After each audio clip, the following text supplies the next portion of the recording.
5-ci suala baxırıq. ABCD düzbucaqlı trapeziyada BC 4-dür, AB 8, bucaq C 3 dənə bucaq D-yə bərabər olarsa AD oturacaq. Bax, bizdən oturacağı soruşur. İlk öncə burada 90 dərəcə.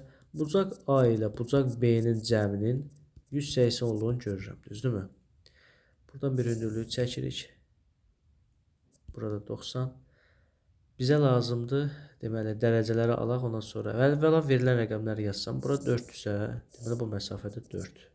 8, burada oldu 8. Mən buradan x-i tapsam, ümumi AD məsafəsini tapacam.